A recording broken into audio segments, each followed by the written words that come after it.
Hello, everybody, and thank you for your patience this afternoon. It's a great pleasure to welcome you on behalf of the Presidency, if I may be so bold as to do so, to the Sustainable Infrastructure Development Symposium South Africa. When the President announced that there would be the symposium from Teenhuis in February, I don't think he believed for a moment that something that I will represent to you this afternoon is this yellow spiky ball. It's the closest thing that I've got to anything that resembles a corona, would basically take over the planet and would bring everything all over the world to a sudden stop, and would do so decisively that economies around the world are in tatters. Now, we all know that South Africa had very, very considerable issues before we went into the lockdowns and before we were afflicted by the coronavirus. And all that's happened in the last 3 months, frankly, is things have become demonstrably worse. Infrastructure is the backbone of every economy. One of the reasons why foreign investors have enjoyed investing in South Africa for so long and over so many years and with such consistency is that South Africa's infrastructure relative to anywhere else in sub-Saharan Africa has been dramatically superior. But you can't rely on that history to keep investors and to keep them coming in. You have to have superlative infrastructure, and certainly our infrastructure in many spheres has waned considerably. Electricity infrastructure is a fundamental concern. We've also got big issues with water infrastructure, sanitation, some of the very, very basic stuff that economies that are as developed as South Africa's should not be worrying about, but we do.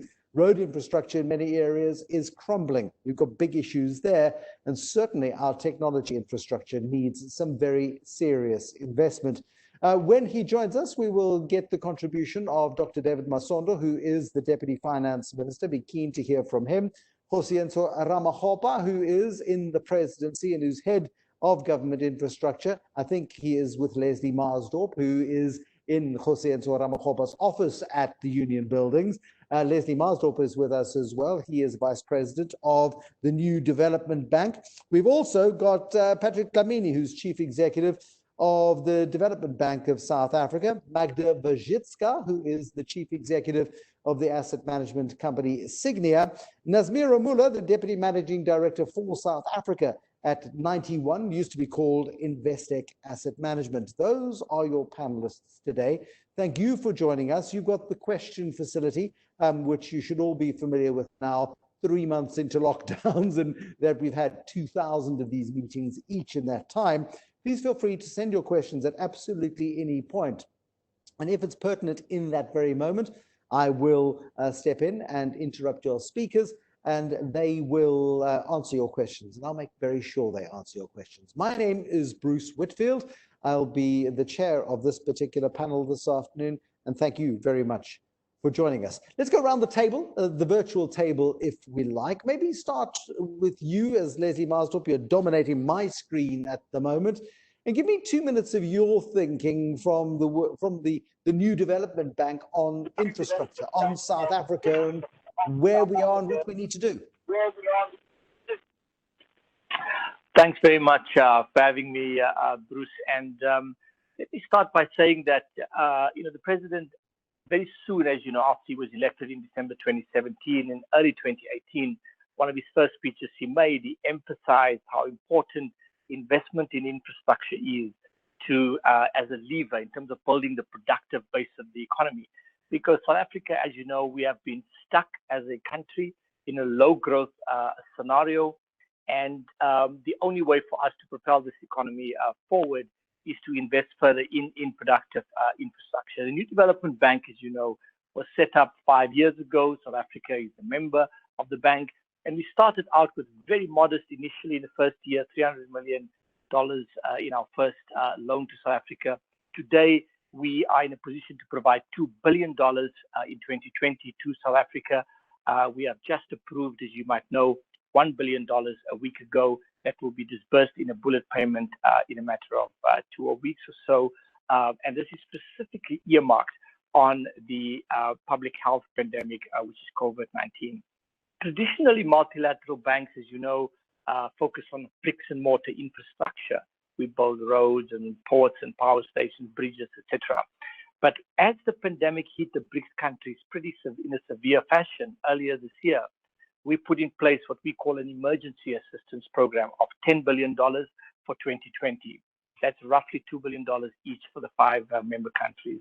We've already provided $1 billion to China, $1 billion to India. For Africa, we've just approved, and very shortly we will be approving $1 billion loan to Brazil.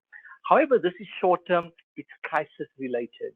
It's much more important to spend time, Bruce, on designing the appropriate economic interventions, which are more medium-term in character, because we've got to get the economy to grow again. An important point that came out of the session this morning with the president, is absolute transparency, that we are going, Bruce, into one of the most severe and deepest economic crises that any one of us would have seen in our lifetime. It's therefore very important to be transparent about the difficult times ahead, and to make the right choices and trade-offs. One of the key points that was emphasized this morning is the need to prioritize, because there are so many possible infrastructure projects. Dr. Ramokgopa just walked in, he's just setting up. He highlighted, for example, there are 88 projects ready, bankable today in South Africa. However, 88 is a very large number, Bruce, right? It is so important for us to prioritize the critical economic infrastructure that will add to the productive base of the economy, and that will lay the foundations for future economic growth. So that's the first point I'd like to make. The second point I'd like to make is that now is the time also to structure and to look at our debt profile and make sure that it is sustainable. We cannot continue to borrow at the rates that we have before. We have to look for the cheapest forms of financing. Multilateral development banks, and this is my final point I'd like to make, play a very important role during crisis situations, Bruce. The financial sector at Magda, Nazmeera, and others will tell you are very pro-cyclical. When times are good, the banking sector is there to provide credit in the economy. During times of crisis, that's when multilateral banks have a very unique role to play, because our mandate is in fact a counter-cyclical one. We've got to step in and increase lending during moments of economic distress. So, for example, as I mentioned, in this year, we will more than double our lending advances to the BRICS countries relative to last year. So it's very important that we look at our cost of funding, because every basis point matters. We as a bank, we have a AA+ international credit rating, which means the funding that we raise, as we did last week, we raised a $1.5 billion bond, which we listed in Dublin on the Irish Stock Exchange. We raised that at a very, very cheap rate. There's no other local financial institution, certainly, who can provide the government funding at that level. So it's very important that we prioritize, and that we prioritize those funding sources that are relatively competitive, because the biggest risk we face now is to be in an unsustainable debt trap. Everybody is waiting tomorrow to see what Minister Mboweni will announce. But what I have seen, if it's anywhere near budget deficit numbers of 13% or debt to GDP ratios in the next 3, 4, 5 years of 100%, we are heading for deep, deep troubled waters. Thank you. Thank you, Leslie Maasdorp, very much indeed. I understand that Dr. David Masondo, the Deputy Finance Minister, is with us and has joined this particular call. Deputy Minister, thank you very much. 2 minutes from you, please, if you would, just give us a perspective from National Treasury on the state of play with respect to infrastructure. Thanks, Bruce. I'm sorry I can't have both my voice and the video at the same time. There's some technical problem in my system here, so forgive me. We hear you loud and clear, so go ahead. Yeah, so I'll speak like I'm on radio. Loudly and slowly and clearly, like that. Okay, great. Thanks, Bruce, and good afternoon to everyone.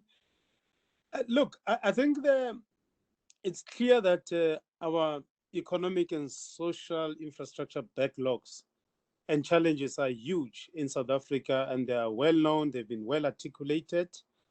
And the demand for infrastructure, the need for infrastructure is also growing, because our population has grown from, if you look at the last census, we were 52 million. Now we've grown to 59 million South Africans as in terms of the population. And therefore, the demand for infrastructure, both social and economic, is increasingly growing. And the importance and role of infrastructure in economic growth has been well articulated this morning.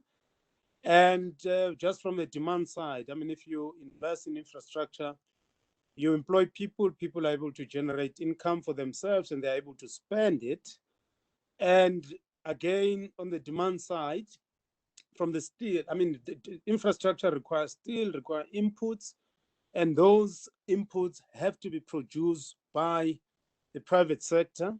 And from the supply side, infrastructure does play a key role insofar as reducing the cost of doing business in South Africa or anywhere in the country, and thus in attracting investment. And I think the president has also indicated that COVID has just worsened our economic woes, our economic challenges. Before COVID, we still had a number of challenges, and Leslie has just reinforced that point just now. And our approach to funding has always been we should rely on the fiscus. It has also has to be blended finance, commercial, that is the private sector, but also the multilateral finance institutions, they play a key role.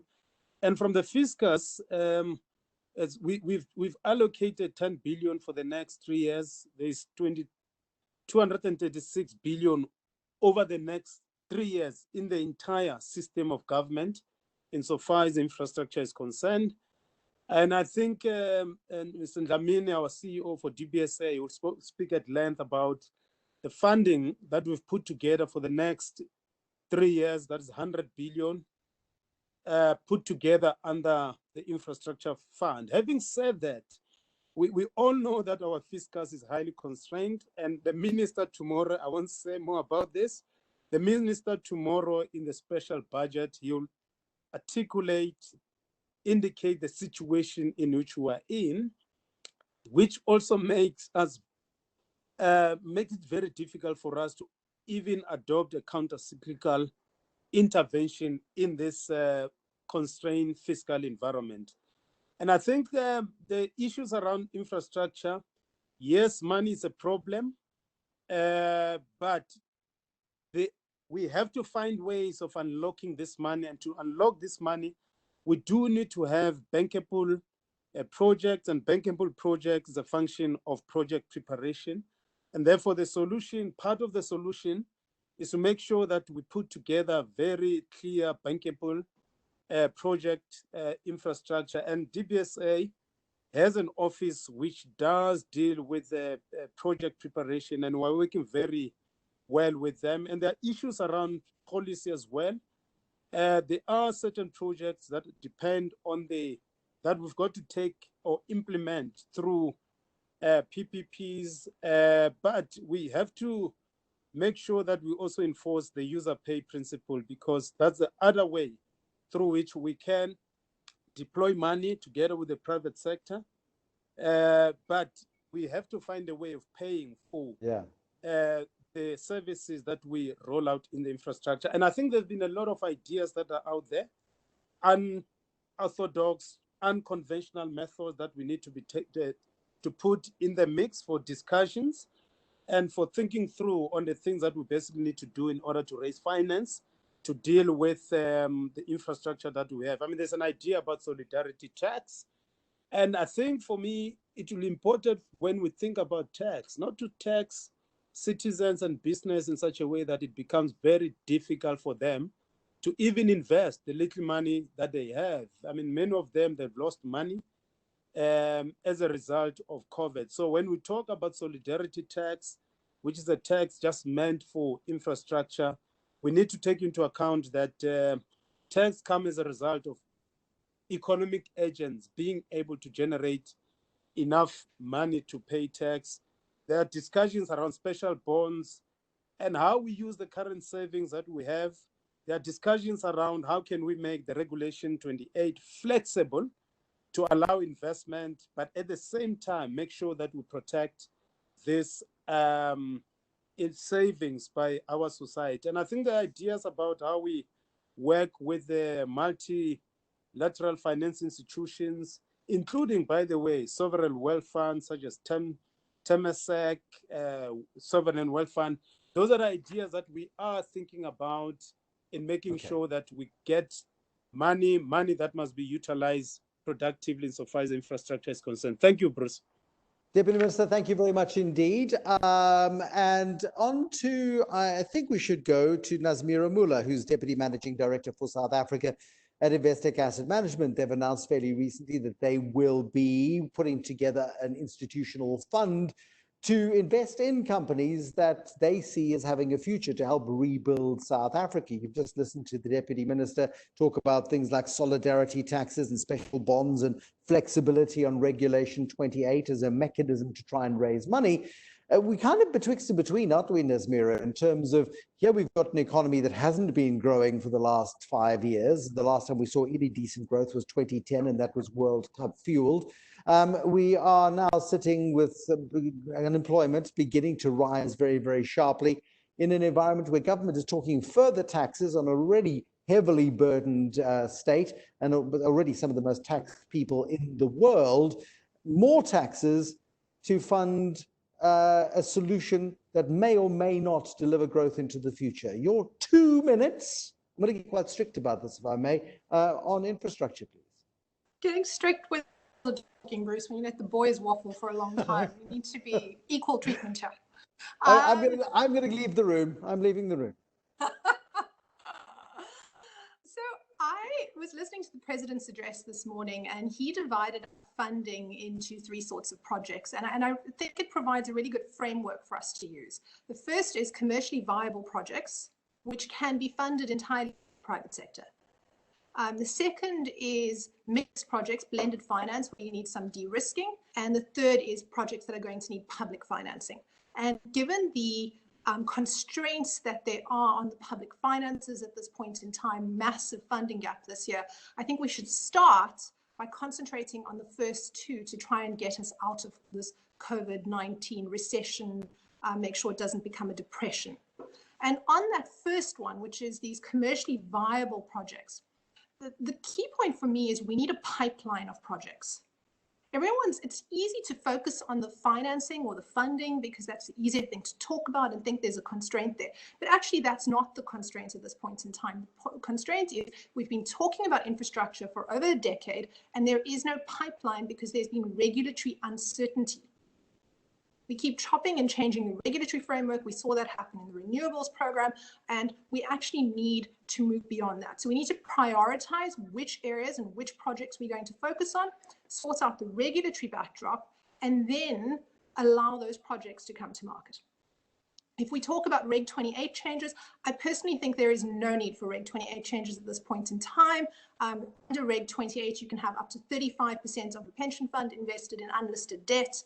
It's not something that most trustees easily get to because it's quite difficult to get your head around it, but there's no regulatory constraint for it. So if we develop a pipeline of projects that develops the skill sets in the engineering and the technical areas, but also in the financial areas. So there are asset managers in the country that have capacity to do these private funds. 91 is one of them, but the insurance companies as well. And more will develop if there's a pipeline of projects. Without the pipeline, there's no reason to develop those skill sets. So that is one of the key issues. And I think as we think about this, we need to make use of the models that have worked. The REAP program worked, but it's on hold. And apparently we don't want to call whatever we're going to do in renewables REAP 5 because maybe we want to change the procurement process. That makes no sense to me. So we need to think about that. And then the last point before you call time is on this blended finance idea, I think there's some really interesting things we can do there.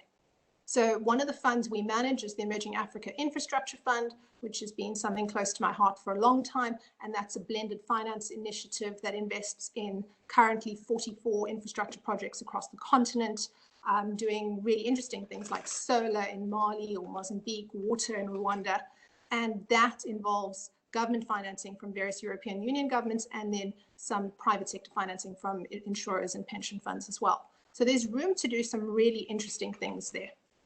if we actually start to think about it and find ways to make use of it, making use of the DVSA as well, to fund those projects that need a bit of risk taken out. Look at things like first loss tranches or just overall blended in the structure. And then that gets you to the last place where you can actually start to look at issuing bonds to finance a lot of these initiatives, because that's how you ultimately access the big pools of capital. And there we need the JSE to come on board, because the current project bonds are very onerous, very limited ability for issuers to make use of them because of the requirements around them. But again, it all goes back to the pipeline. Solve the pipeline problem, and I think a lot of these other things can fall into step. Nazmeera, Moola, thank you very much. The Development Bank of South Africa mentioned there. Chief Executive at the Development Bank is Patrick Dlamini. I'm hoping, Patrick, you've had some connectivity problems. You heard what Nazmeera had to say. Your 2 minutes-ish start now. Thank you, Bruce. Good afternoon to my fellow panelists. Good afternoon to the Deputy Minister of Finance. I'm sure you guys can hear me. Yep. All good. Good afternoon to Dr. Ramokgopa, who has actually done a lot of groundwork and background work to get us to this point. I think, Bruce, as Nazmeera actually and the Minister of Finance and Leslie earlier on highlighted, is we are now actually finding ourselves at a point in time where our challenges are much more bigger than ever before, at least not in the past 100 years. Yes, first brought about by the COVID-19, but then with it came the economic crisis, which brought about massive shocks, both on the demand side and the supply side. But what we need to do, actually, as we're engaging on this seat, it's going to be quite important to say, how do we achieve the ideal of well-funded projects? And that can only be a function of well-prepared projects, which then says you need risk capital, which invariably tends to come from public sector and multilateral and national development finance institutions, so that we are able to prepare these projects in such a way that they are so well structured, they become attractive to the private sector investors. Because the thing is, both government and the multilateral and the national TFIs, we do not have sufficient capital to fund all the requirements of this infrastructure.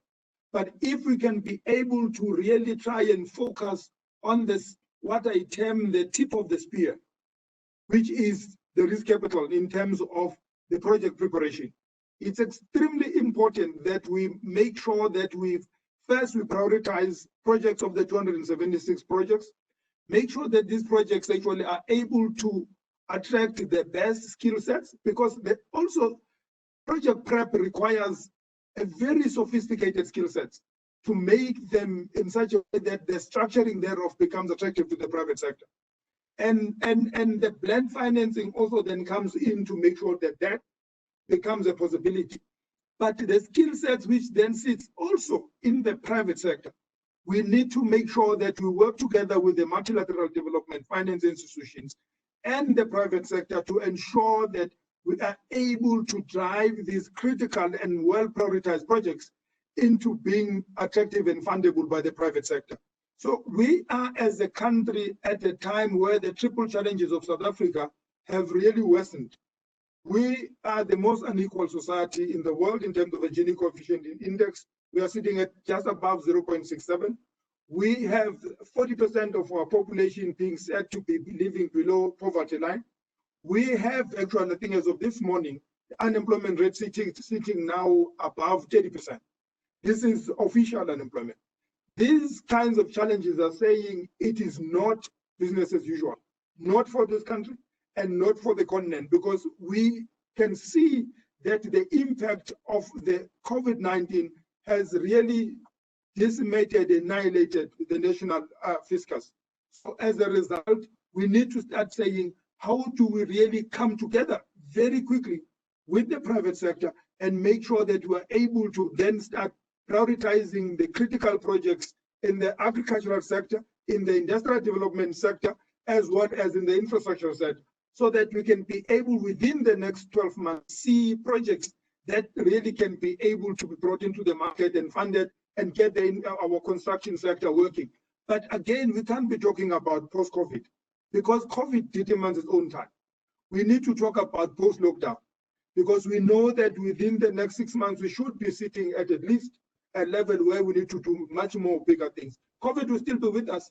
I can say COVID is going to be with us at least for the next 2 to 3 years before we can completely wipe it out. So therefore, prioritization and making sure that we come together with the private sector and the multilateral development finance institution, international DFIs, we can be able to see massive improvement and massive progress on the ground.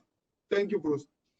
Patrick Dlamini, thank you very much, at the Development Bank of South Africa. I feel like you've read this book in which I talk about the fact that we need to see greater levels. Is that a free advert for the book, The Upside of Down, which is on shelves right now? I feel like finally, this is... Bruce, when did it come out? Hey, it came out as we went into lockdown, and now it's selling like hotcakes. But the key point here is South Africa needed a crisis to finally get everybody to begin to collaborate and cooperate. And on page 216 and 217 in the book, I talk precisely about that. The crisis that I was anticipating was not COVID-19, however, it was a short-term economic shock. But I'm delighted that we're beginning to have these conversations, but it feels so soul-destroying and heartbreaking that it has taken us so long to get to this point, and a crisis of this pandemic nature to force our hand rather than following ice-cold logic. Let's go to Kgosientsho Ramokgopa, who is in the presidency. He's in charge of South Africa's infrastructure drive, infrastructure pull, 88 bankable projects, Kgosientsho Ramokgopa, of which how many are truly attractive, do you think, for private investors? Okay, no, thank you, Bruce. Good afternoon to everyone and fellow panelists, and good afternoon to Deputy Minister Masondo. Maybe just to make the point, Bruce, I think the point that you just made, that I think we shouldn't let the opportunity go to waste, the one presented by the crisis. And I think what it has imposed on us is just a more closer collaboration between private and the public sector. I mean, just to take you through a journey in the 2 minutes that has been allocated, is that when the president first spoke about the need to stimulate the aggregate demand, so the expectation was that he must produce a credible and robust project pipeline. I think the point that Nazmeera was making earlier on. So when we went back and engaged with the colleagues, we came to a conclusion that the state has lost both the technical and financial engineering capacity over a period of time as a result of both objective and subjective reasons. And at that point, we then approached the private sector to say, please come and help us in ensuring that we are able to, in the shortest possible space of time, to create a credible project pipeline. I must say that the MDBs, the DFIs, our colleagues in particular, DBSA and NDB, not because Leslie and the CE are here, I mean, they've been very central in that effort, including the World Bank. And we're able to then invite projects from our SOEs and the provincial government and to some degree local authorities. And the point we're making there was that the projects must have some cost recovery elements, essentially some revenue stream, so that they can allow us at least an opportunity to package them for them to get to financial close. And we also insisted that these are projects that should not be competing for funding through the fiscals, if you like. So we were able to receive those from the SOEs. And essentially, we targeted initially four particular sectors. One, generally, is what I refer to as the network industries: energy, water, transportation, and ICT infrastructure. And the choice really was guided by the fact that they've got higher levels of multiply effects. They allow you an opportunity to open corridors, and therefore, depending on how you design them, they also give municipalities an opportunity to look at the additional revenue streams. So we're able to mine those projects from the SOEs and also from local authorities and provinces. But this is the observation that we made, was that provinces that have created some capacity at the provincial level to do project preparation and packaging, if you like, some clearinghouse, were able to submit quality projects. And those are projects that over a period of 5 months, we're able to, working with the Multilateral Development Bank, to graduate them closer to financial close. And then we have discovered that poorer provinces, and essentially provinces that have not created any form of capacity in relation to project evaluation, packaging, and preparation, they were not in a position to give us a quality project. So what is the point I'm making? The point is that the state must ensure that it designs some capacity at all spheres of government to ensure that there's some degree of skills that they are able to help in the project preparation and packaging exercise. And through the resolution of cabinet, now we've created a single window of entry. You'll find, with regards to public infrastructure projects, you'll find that the quality of projects that are coming through are likely going to be graduated to financial close. I mean, I was just fielding questions with the media, that's why I joined you late. They were asking, but of the remainder, so 88 are post-feasibility, and we're confident, by the way, I must say, about all of those projects, the 88.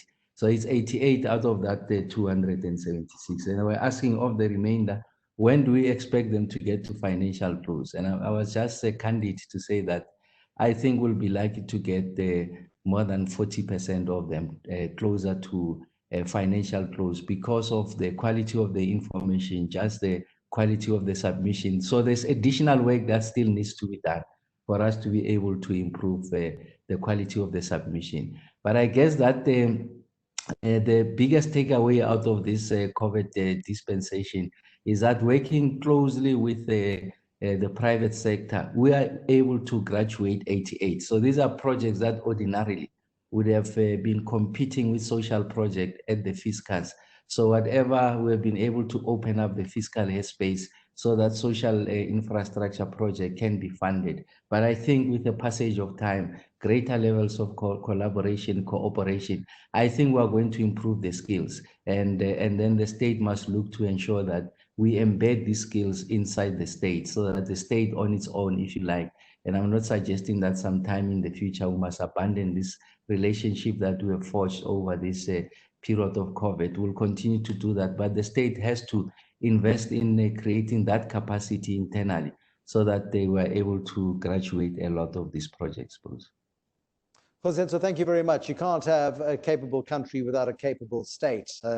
And then we can argue as to how much the state should be involved in the economy. But thank you, Kgosientsho Ramokgopa, who is the head of government's infrastructure drive. On to Magda Wierzycka now, who's the chief executive at Sygnia, private sector investment company. And also, it so happens, she claims unwillingly, she'll be the next Tokyo Sygnia of South Africa. She'll be the next face of The Apprentice in 2021, provided, of course, that you're allowed to film, Magda. But give me a perspective, please, of where you stand and how you see this infrastructure play happening in South Africa. Good afternoon, everyone. Good afternoon, Deputy Minister. At the risk of trying not to repeat what some of the other panelists have already said, I think, I've been involved in the asset management industry and managing institutional assets for over 25 years. And, this concept of investments in infrastructure, I remember, the very first infrastructure fund that I wanted to start dates back to year 2003 when I was running African Harvest. And even at that point in time, I was told by my portfolio managers that, there's no point in starting an infrastructure fund because of the lack of projects. I've always commented on the fact that, in terms of South Africa, we don't lack for creative thinking. We lack for the ability to deliver on that creative thinking. So it's not the lack of project ideas, it's the delivery mechanism that's missing. And then there are 2 points that I would like to make. When I was, I also got involved, and I do get involved in lots of interesting things, but apart from The Apprentice.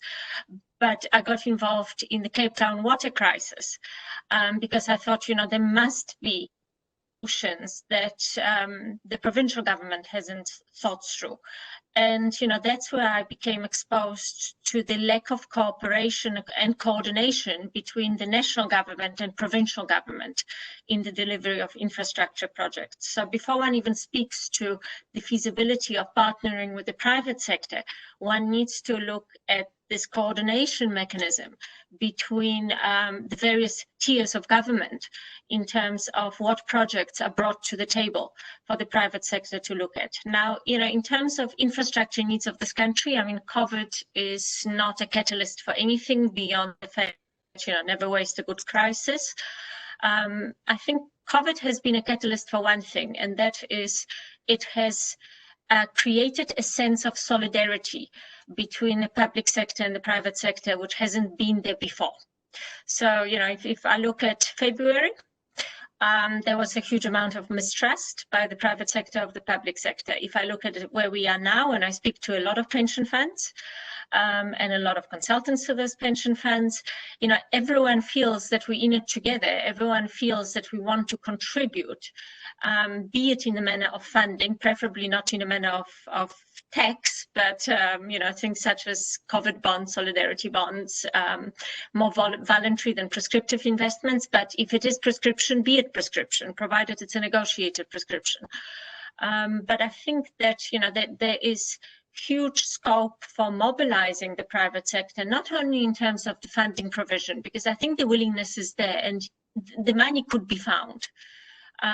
But also in engaging with the private sector in the kind of public-private sector projects and project initiatives, so that not all infrastructure projects are driven and originated by government, that private sector has the ability to participate in the origination phase of the infrastructure projects that South Africa is looking at. So private and public sector partnerships, particularly energy sector, is a very good example.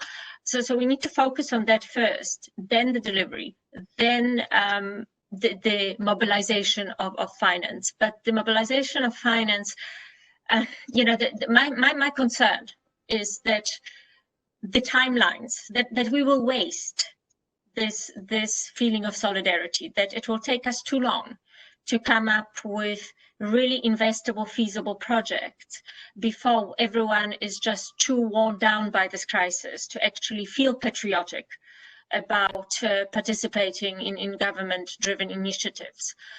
So I think the onus, and that's my final word, is on government to hurry up. We've been, as a private sector, asking government to hurry up for the better part of the last 20 years.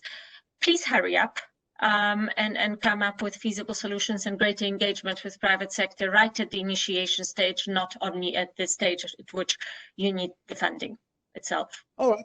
Let's take that directly to the Deputy Finance Minister then. Deputy Finance Minister, one of the great criticisms of the government's post-1994 has been a lack of a hurry. I mean, there's just been this almost lethargic approach to developing a capable state, to creating the environment in which investment would come willingly. And we are in a crisis position now where the capital gets tired, bored, and distracted fairly easily. And if it's not going to be applied here, it'll be applied elsewhere. Are you committing to us today that this infrastructure project, yes, we know it is urgent, but is going to be treated with the level of urgency that Magda Wierzycka is appealing for? No, thanks once more, Bruce. I think Magda is right, but I want to say that government's capability has been uneven since 1994. There are instances where government is doing well. I mean, some of the capabilities, SARS as an example. So I think the capabilities, there are some municipalities that are doing very well. They've implemented a number of infrastructure programs and all that. So I don't think that we can blanketly say that the state is not capable. Definitely there are challenges. And some of the challenges also have to do with misguided political influence, for instance, in project selection, and often leading to wasteful white elephants projects with little economic and social value, corrupt practices that we have seen in different levels of the state, cost overruns. Some of it comes from the poor design of the project. Eskom is one example. I mean, at the moment, with a huge debt, insofar as Eskom is concerned, coming from as a result of cost overruns and other poor planning, insofar as the planning for certain mega infrastructure projects. I've cited Eskom as an example, incomplete projects. So I do accept that there are a number of issues. Some of them they've got to deal with who is in the state, how we're managing the state. And some of them, they have to deal with the fact that we really need to sort out certain framework insofar as the planning for the delivery of the infrastructure. For instance, there's no uniform decision-making process across government, as the PFMA delegates the system for decision-making to each accounting authority. And I do think that with Dr. Ramokgopa coming in, trying very hard within the current existing legislative framework, PFMA, as I said, it gives certain accounting responsibilities to different sectors of the, levels of the state. With him coming in, is an attempt by government to make sure that we are coherent, we plan together, insofar as infrastructure delivery is concerned. So the capability of the state, there are challenges, but we are doing our best to correct some of the capability inefficiencies which either arise out of systems, out of the individuals who are in those particular positions. Thank you, Bruce.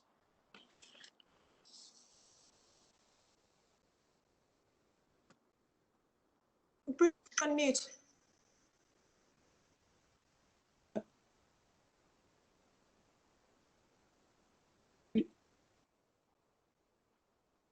There we go. I can't do two things at once. I was reading questions from the side and then trying to look at the unmute button. It's not possible. Sorry about that. A question from Yusuf, who basically asks Deputy Minister, is the PFMA a hurdle to innovation and development? In other words, the inability to provide unsolicited proposals has deterred investment in critical infrastructure. Is the PFMA a hindrance? Do we need to be looking at that?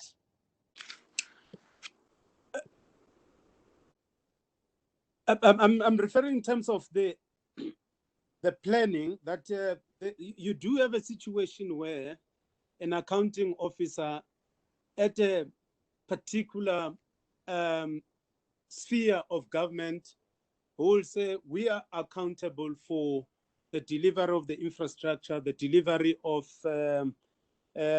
certain services that were basically running as government. In this sphere, in this department. So and I don't think that the PFMA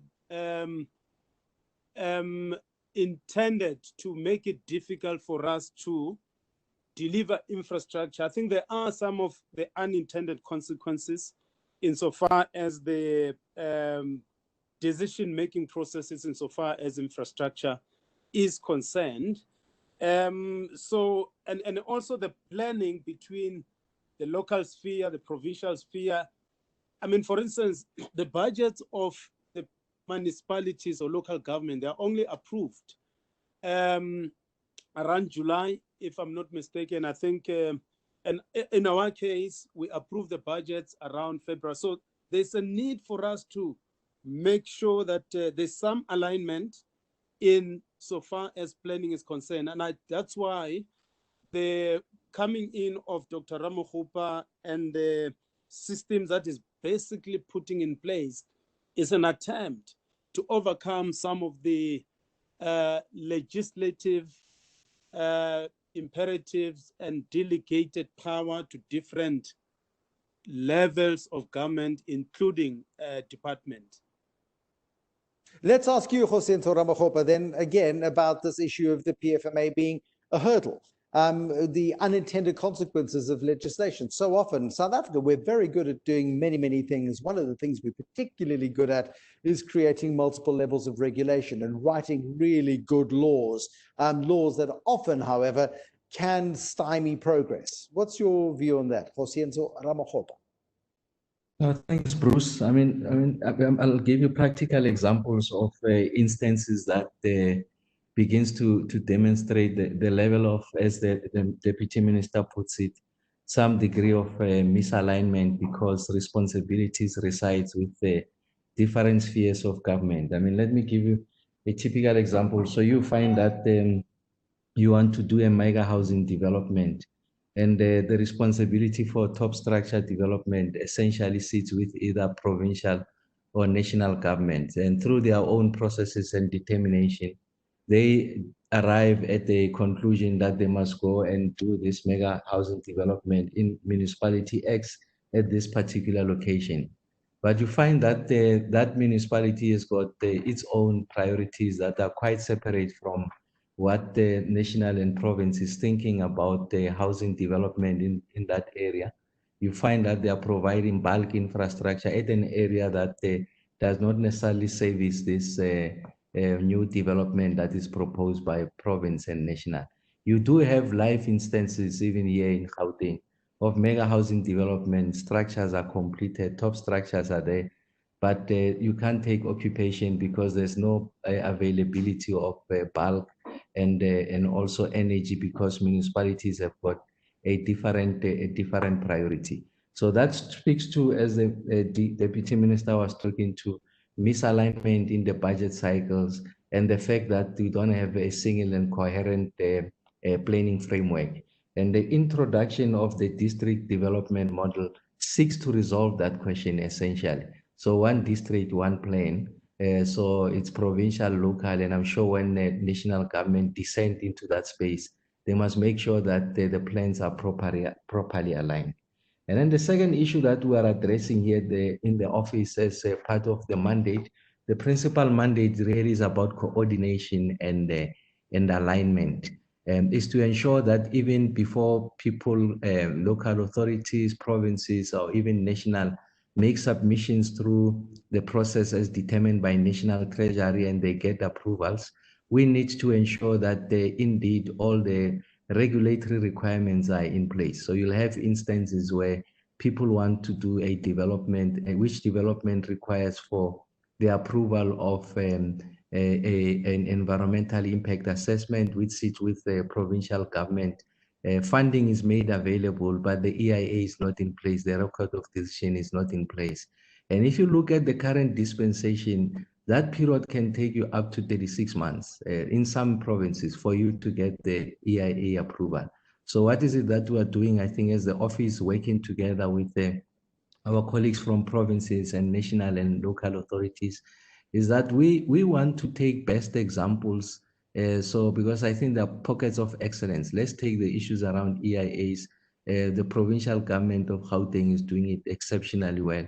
And in fact, they've truncated that process of approval to about 30 days. So you want to export all those experiences to other parts of the country to ensure that indeed these requirements are met. And just the more pointed question as I conclude on the PFMA being a stumbling block to innovation. Yes, I think there's a degree of merit in that, because remember that the Constitution requires that for public procurement, it must be competitive, it must be transparent, and there must be value for money.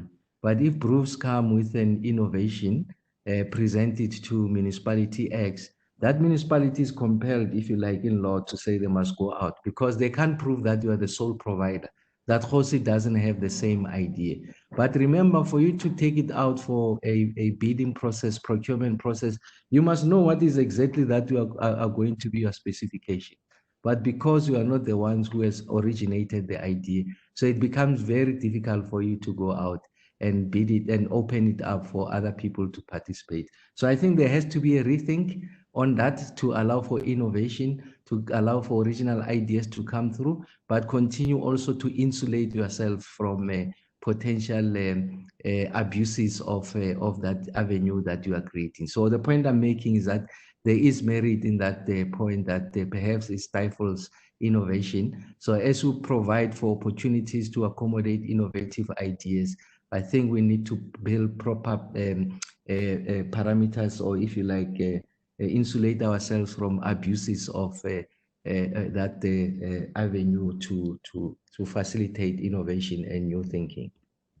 Okay, thank you very much for that. Nazmeera, Moola, I mean, are we adequately reimagining the relationship between government and the private sector and government, whichever one has got to move first? Do we not need to be rethinking the relationship, the way it works? I mean, there's been so much abuse of trust over the years. We've seen many players in the private sector run rings around government and process and protocols, deliberately manipulate for their own good. I'll say Gupta, nobody else will. For example, in terms of procurement of things like coal for Eskom and for other contracts and pivotal contracts as well. The reason why we have such tough regulation is because we've seen so many abuses. How do we reimagine a relationship of trust, of collaboration, of cooperation that gets this bus moving before the bus station falls down out of old age, for want of a better analogy? Bruce, I think it's a sequencing issue. So I think the first is to build on what has worked. The REAP program, the toll road program in the late 90s. I mean, there's a great example there. The N4 was built. 20 years later, it's being handed back to government, and government can reconcession it and get 8 billion rands out of it, maybe more. So, you know, they're great examples that we have. So make use of what we've got for the short term. To Magda's point, we need some tangible progress relatively quickly. But I think in the longer term, there is room to be much more creative. So as municipalities grapple with the fact that they have funding constraints and they don't have any, and they also have severe skills constraints, as they get the private sector involved in things like waste treatment and water treatment. So our traditional model was always the public sector says we need a new waste treatment plant and here is a piece of land and puts that out to tender. But I think there's a model to say, okay, we need to treat X million kiloliters of waste. What are the options? And provided the government is able to say, this is the framework that it needs to happen in, this is the cost that I'm prepared to pay, I think you could get some really interesting solutions that come out of that. The reason I say sequencing, though, is that requires a capacity within municipalities to evaluate that, and we know that isn't there at the moment. So I think we need to start with the easier wins in the short term, but look to build up to something where we are much less prescriptive in terms of what needs to be done, because I think there are much better and cheaper options available if we provide room for that. Thank you, Nazmeera, Moola. On to you, Magda Wierzycka, just in terms of another one of the questions that has come through to us this afternoon, in terms of the use of retirement funds, how do we make it easier for defined contribution retirement funds using pooled off-the-shelf investment portfolios to increase investments in infrastructure projects? I mean, the use of pension money, it makes your blood run cold when you look at the track record of how government has spent money in the past decade or two as to what the future may look like. And we've got to have some degree of faith in the future. But when it comes to spending pension money, a lot of people get really nervous about that. How do we do it more effectively? I think Bruce, there are two things. So when you look at pension fund money and pension savings, you know, the main objective of an individual or a board of trustees is to maximize returns. So provided that the projects that are put on the table provide reasonable level of return, and I say reasonable because in this COVID environment, that's where my kind of sense of solidarity comes to the fore. It doesn't have to be extraordinary return. It just has to be a reasonable return. Then I think you can mobilize funding. sometimes you might have to, in order to ensure that what you don't do is, again, in defined contribution funds where you've got this allocation between bonds and equities and offshore, in order to ensure that what you don't do is you don't reallocate funding. So money that's currently allocated to government bond exposure suddenly gets reallocated to some infrastructure spend, but actually government has, you just moving money between two pockets. You're not gaining a net benefit from savers being willing to commit more money to infrastructure bonds of fixed term investments. You need to look at possibly reaching some form of compromise with retirement funds. And here I talk to both retirement annuity holders as well as retirement funds. And it could take the form of, for instance, saying, we will be prescriptive on prescribing that 5% of your savings goes towards particular COVID bond, call it, or a solidarity bond, which will then be deployed towards infrastructure spend. And that will be, longer term, possibly less liquid investment. In exchange for that, we will increase your offshore allocation. So instead of being limited to 30% offshore exposure, we will allow you to invest 40% of your money offshore. And, interestingly enough, people probably will never use that 40% allocation, but there's a little bit of a quid pro quo in, so it isn't seen as a prescription. It is seen as a negotiation and a quid pro quo mechanism, because the worst case situation is one where either you prescribe, and that's I think it's very difficult to actually achieve in a defined contribution world, because I can envisage multiple court cases, not only in terms of members of retirement funds and boards of trustees, but also GEPF. If you actually study the act under which GEPF is run, that's also very strictly regulated in terms of how the money can be deployed and how members can sue. And I know that they've got a very active pensioner community that would immediately start looking at court cases. So it needs to be, so the defined contribution world is very different to the defined benefit world, which existed under the apartheid regime, which enabled the apartheid regime to implement prescribed asset requirements. So you actually need to come to kind of a consensus and a negotiated consensus between the retirement fund industry and government in terms of how to deploy savings. But the one thing that I can say is, and I've done a bit of a dipstick test around the market among large institutional investors, there is certainly a willingness among retirement funds, and I can't talk to the retail market, which, individual investors are a different beast, but institutional investors, where there is a willingness to collaborate with government in terms of the Regulation 28 framework to deploy money in order to reach some kind of, solution to the crisis that we face currently. So it's not all bad, but it needs to be a negotiated route rather than kind of start with prescription. Thank you, Magda. I mean, Nazmeera, before we go to somebody else, just a quick thought from you on retail funds. You guys have got a big retail business, of course, Nazmeera. Retail investors, could we not be asked to volunteer some of our savings to big national projects? I think you need to make it attractive. So I think that if you look at the 12J structures that were introduced, which were used to finance all sorts of things, I think that there's room to introduce some tax incentive in the retail market to support infrastructure. The US has done this very successfully. So look at infrastructure bonds. You could fund things like social housing doing that.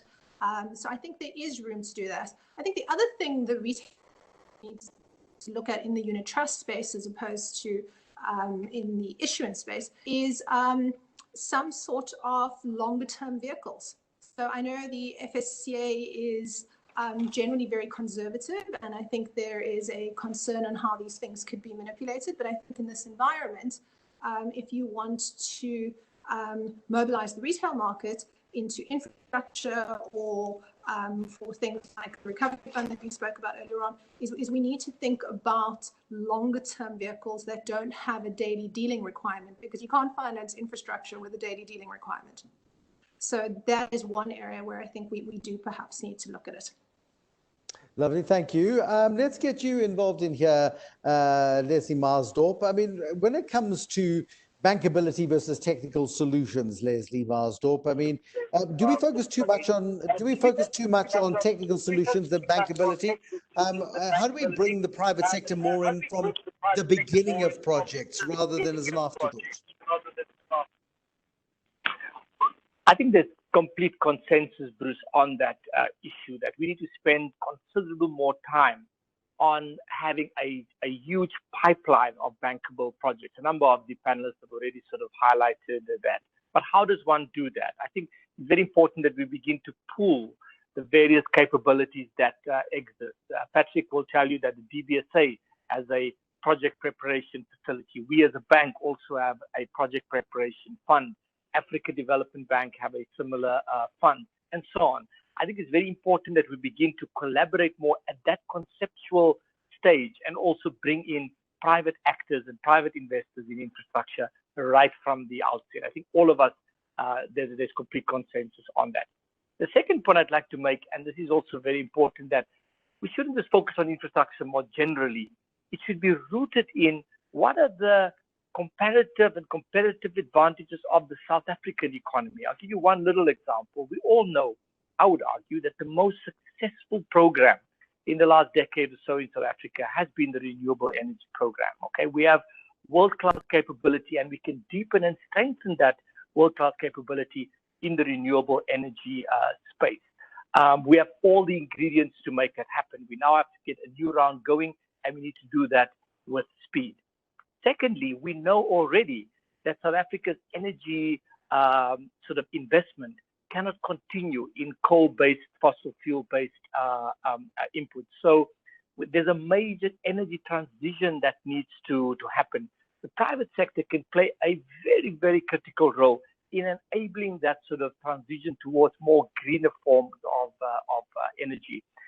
So what we should look at is not just infrastructure in general, but what are the areas in which we can build long-term industrial capacity and capability? Because unfortunately, Bruce, there's going to be a lot of culling of jobs in South Africa in the next number of years to come. Forget about COVID, beyond COVID. In the coal space, for example, it is impossible to fund projects these days. We should now be investing in industries of the future. In battery storage, for example, we have some of the minerals that is required in the battery storage. We should be looking at the production of these batteries for electric vehicles. In China, this is what people talk about every day. It's about the industries of tomorrow. There's a much bigger focus on artificial intelligence and robotics and the sort of new tech because they've got such massive capability in already. There are areas where we have capability in, and I would say renewable energy is certainly one. The minerals complex around sort of battery storage, we can play a significant role in electric vehicles, given our strong automotive sector. So in addition to your question, which was about the project preparation, I think we should also begin to specialize in those areas where we can build long-term world-class capability. Let's go to you, Patrick Dlamini. I mean, just in terms of regulation, it's something that Nazmeera Moola raised earlier about the moving goalposts of regulation. When I was in Davos, and I've become that person who says when I was in Davos, I was very lucky to get into a room with a bunch of foreign investors, only a very small bunch. The finance minister was there. We had Naledi Pandor in the room. We had Abraham Patel in the room as well. And uniformly, the 5 or 6 investors who were there, including the chief financial officer of Heineken, was there, and she was quite agitated, one, about power cuts. She was also very agitated about the regulatory framework. And her observation is similar to Nazmeera's. The stop-start nature of South Africa's regulatory framework is something that is so deeply damaging to sentiment. I mean, as the Development Bank of South Africa, surely it's this regulatory framework that urgently needs review. Absolutely, Bruce. I think it's quite key that when we come up with regulation, we ought to ask ourselves, what is the primary reason of this regulation? We should not be coming up with regulation to stop the thieves. We're supposed to be coming up with regulation to enable investment and to create the right safeguards for investors to have the sense of comfort. Because when you start coming up with regulation because you're anticipating thieving, then you're going to create a massive problem where you then paralyze everyone, where you then make it very difficult for people to see through that regulation. The regulation that we need to be in place are the regulations that actually are protecting the investors, are the regulations that are promoting the investment into the economy, are the regulations that are saying how do we make sure that there is transformation for the people of the country, that there are job creation for the people of the country, and that there is a system where if there are disputes, people can be able to resolve the dispute much more easier, and the rule of law is in place and is well supported. That is quite important. But unfortunately, especially as you talk about the renewable energy, I think the biggest challenge there was the stop-start, which actually made it difficult for the localization to be sustainable. Because as people were putting their money to invest in the local capacity to produce the right content for the renewable energy, we had some massive delays, which then led for those local content and local industrialization to then sit idle in order to start incurring massive losses, which was not a good thing for the investors to be actually stuck with. So it's very, very, very important that when we come up with regulation, it's supposed to be creating the right environment. It's supposed to be creating the enabling environment. It's supposed to be bringing in the safeguards, the required safeguards by the investors, so that we can be able to be competitive as a country. We can be able to see various investments then facilitated into the economy much more stronger. I think that is very, very important. You spoke about the PFMA. Yes, the PFMA has led to a number of unintended consequences, what we call policy resistance in economics. But again, how do we then look back and say, guys, what is it then that we then get to address? So that at least you take out those bottlenecks in the economy and be able to say, thieves, there is a criminal justice system that is going to deal with them, and it's got to be effective. You cannot be trying to police everything and everywhere because you have that fear of thieving. I think that is how actually I simplify your question on regulation. But really, regulation has got to be about the primary purpose that actually we're putting them in place for. In the context again, of investments. with a strong and enabled and capacitated prosecuting authority, you don't need new regulation. You just need to enforce what you've got in place, and the bad guys go to jail, and eventually the system sorts itself out. You don't keep reinventing the wheel all the time.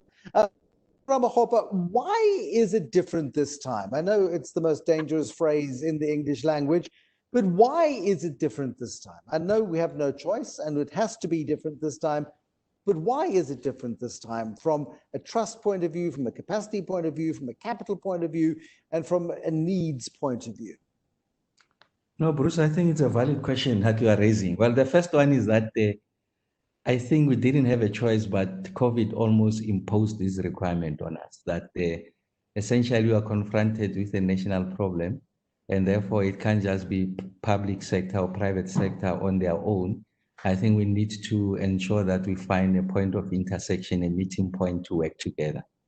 And then the second one is that I think it's Nazmeera who made the point earlier on, is that the private sector also thrives on the existence of a credible project pipeline that has got a long time horizon, so that they are able to see way into the future and they are able to prepare themselves, scale up now, invest almost immediately. So it's if you like, a symbiotic relationship that the private sector thrives on existence of a credible project pipeline. The public sector, depending on the sectors that you have chosen and the quality of the investment, you are likely going to attain your socio-economic goals. So if you like, this gets to be imposed on us, and that's how we're able to find each other. And then the second one is that I think there has been consensus, at least through the engagements that I've had the office has had rather, with the private sector players, that we don't have to be all over the place. Let's isolate sectors that give us the best opportunity to recover as soon as possible. And that's how we came about with those, the network industries, as sectors that presents a pristine opportunity for us to, if you like, to ensure that we get the economy on a different plane going forward. And then the third one, what makes this different is that in that spirit of us working together, then private sector got to fund capacity to help us to do this project preparation exercise. So essentially what the MDB have done, in particular here, the NDB and the World Bank and the DBSA, was to fund some of the most eminent and reputable practitioners in those sectors to help us with the project preparation. So as we're receiving projects from SOEs, provinces, and municipalities, we had a structure designed along those the network industries plus agriculture and human settlement. So you had on a daily basis people meeting with wealth of experience, just examining these projects and helping them to get to a financial close. So the point I'm making is that there has been that collective desire to work together. We have been evaluating these projects through the lenses of an investor. So it's not us just alone, but an investor at the table and say, but these are the kind of questions you need to answer.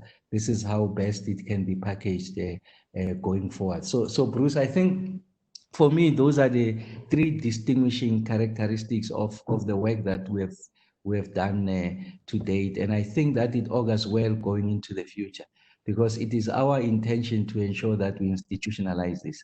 I mean, I was sharing with the president after we finished the roundtables that the commercial banks in this country have offered the following. They say, we'll give you capacity. We've got three options of doing that. One, you can use us as sounding board. Two, we can second people who are within our ranks to come and work with you. Or three, which is a preferred option, we can fund retired professionals to come and work with you over a period of 12 to 24 months. As the state, parallel to that, begins to create its own capacity. But some of the new recruits can shadow some of these retired experts to see how you do project preparation and packaging. And for me, I think that's meaningful. I think it's profound that the private sector is making those offers, those gestures, precisely because they want to see a South Africa that is successful. And I'm sure will they be taken up on that offer though? Because I remember when Yes. Tom Boardman retired from Nedbank, I said to him, what are you going to do now? He said, I'm going to work tirelessly to make sure that there's a chartered accountant in every single municipality in the country. And I think he got 6 months into it and just got so bored and frustrated about it that he just couldn't do it because there was so much resistance. Yes. Yes. So are we mature enough now to actually do that level of collaboration? Yes, and I think it's because, I mean, DM is here. I won't speak on his behalf, but I think National Treasury is keen that we do that. The president has been at the forefront.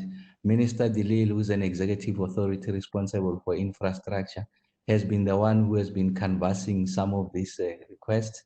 And we have said to the private sector that we're going to take you up on that offer post the 23rd, post today. We will do that. I'm sure, Bruce, if we are to have this conversation in the next month or so, I'll be able to point at the number of people who are working with us to ensure that we are able to improve this capacity over a period of time. And I'm saying that, I mean, if you like, I mean, at the risk of repeating what others were saying, almost a cliche, is that the silver lining in this dark cloud is that it has imposed that requirement that public and private sector work together to resolve what is essentially a South African problem. And like I said, I think it augurs well for the future. Thank you, Kgosientsho Ramokgopa. I'm going to take that as your closing statement because I think it's a nice pertinent point in which to end. Deputy Minister, let's get your last 1 minute thoughts. If I was to give you a 6-month timeline as to where you believe you can be as Deputy Minister of Finance, and everybody gets the similar question, where will we be 6 months from today in terms of the massive infrastructure drought that we have suffered for so long? Does rain fall in the next 6 months?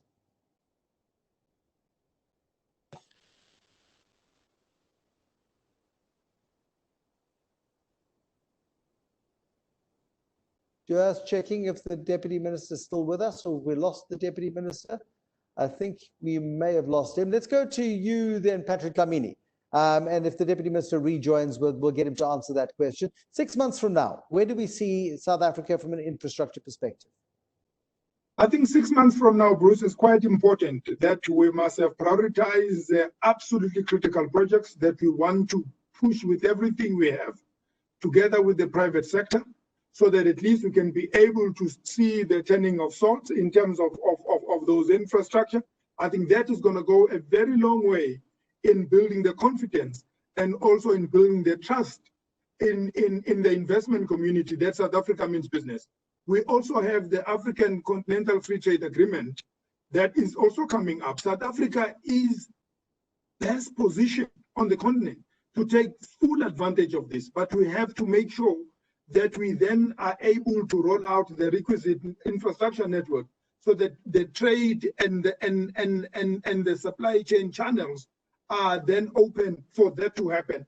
But at the same time, I think what is going to be key, given the current limitations in terms of the central fiscals, the reprioritization of budgets, as we hear tomorrow, plus also the crisis that actually has dislocated the capital markets.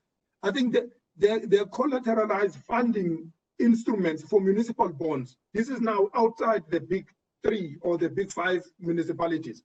To say the secondary municipalities, how do we make sure that they can be able to access serious financing so that they can be able to drive the strategic infrastructure within these municipalities?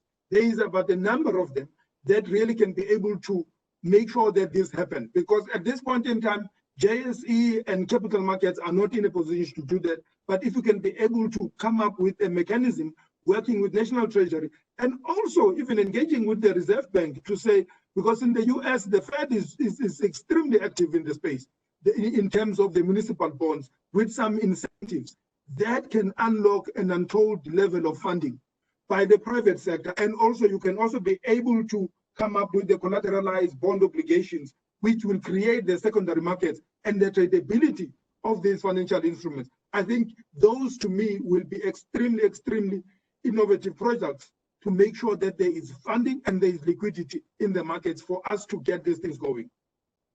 Patrick Dlamini at the Development Bank, thank you very much. Magda Wierzycka, let's give you a minute or so, but because you're going to become a TV star now, we need you also to understand time limits. So in a minute or so, I mean, where would you like to see us 6 months from now? Bruce, I think, the issue of infrastructure spend is, such a complicated and complex one that, I don't think we are going to make massive amounts of progress in a very short period of time, which is 6 months. But what I would like to see happen is, for one big project to be dealt with, or one big issue to be dealt with in this period, and at least for a framework to be designed. And, there's nothing better on the table than Eskom right now. And what I would really love to see in the next 6 months is a private public sector collaboration framework for how to resolve electricity issues in South Africa. And really, the 6 months can only be spent on planning rather than on anything else, because it's too short term. But if we can design a really good plan around both the debt issues associated with Eskom, but also electricity delivery plan going forward and energy delivery going forward, I think we would have made great strides and restored some of this kind of lack of trust from the private sector that we are facing. There, short. Thank you, Magda Wierzycka. Very good. You win the prize for punctuality today. And on to you, Leslie Maasdorp from the New Development Bank. Your perspective, can we do anything meaningful in 6 months? Bruce, I've spent the last 5 years in China. 6 months is a second, and that is the perspective and the way people look at the world. 6 months is way too short a period for us to make any pronouncements. At the best, we can have some momentum in 6 months. Number two, Dr. Ramokgopa has a very critical role in government now to centralize all of these various initiatives At least if we can get that office properly capacitated, that'll be a major start. Number three, we have to open up new investment in renewable energy. These programs are ready. They are independent power producers ready. We know they are ready because they come to us for financing. We've got to open up and make sure that the supply of energy is there. But when the economy can grow again, that the necessary infrastructure is in place. Bruce, it's very important to recognize that our economy is going to go through a protracted recession. 6 months is obviously the end of the year, but for a couple of years, we will be in negative growth territory. This infrastructure is about enabling us to come out of the next 2 to 3 years of negative growth, and hopefully by year 4 to be able to have that. So we need to work on the momentum.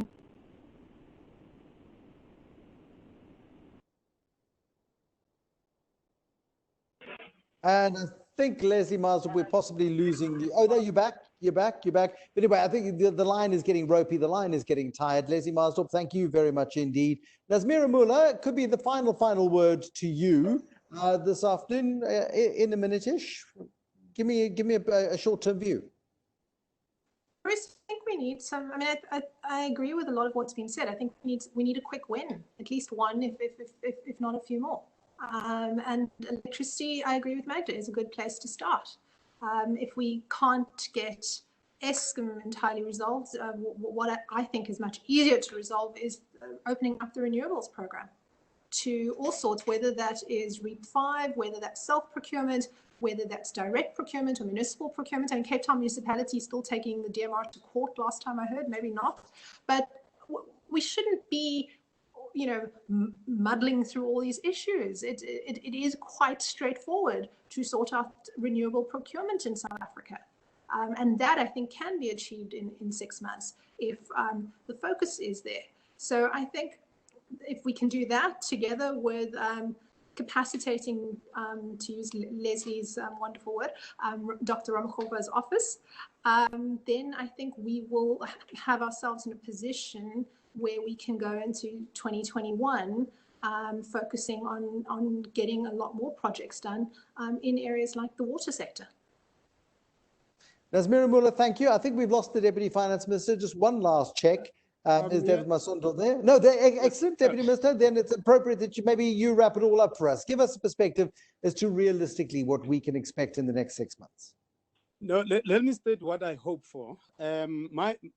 My hope in the next 6 months, Bruce, it's if we could restore some level of business confidence. I mean, if the business confidence is, if you were to measure it from 0 to 10, if it could be at least at 3-4 point in the next 6 months, it will be great. And we can only restore business confidence by the actions that we undertake. And therefore, if there are projects that are ready and there's some sign of implementation, I'm not talking about completion of some of the projects that we basically have, I do think that this will give some confidence. People will be spending money into those projects. People will be getting back to work. We may in a better position to improve some business confidence. And I fully agree that there's also supply side issues, electricity, our network industries should start to do some concrete work, function in order for us to basically improve the business confidence, which is at its lowest in the last 45 years. Deputy Minister, thank you very much. To all of our panelists, thank you very much. To those of you who tuned in to be with us this afternoon, thank you very much for doing so. And yeah, we are in a state of emergency. Their time for discussion is over. Some of you may be a little bit depressed by the fact that we still feel like we're taking baby steps in a direction. But for the rest of you, hopefully what you are seeing is an energized state that is actually understands the extent of the problem that we find ourselves in and is at least expressing a willingness to collaborate and to cooperate, which is a vast change on where South Africa was finding itself 3 years ago. Take yourself back to 3 years ago and imagine that administration trying to take us out of the mess that we're in right now. And I think we thank our lucky stars. Thank you very much for joining us. Bye-bye.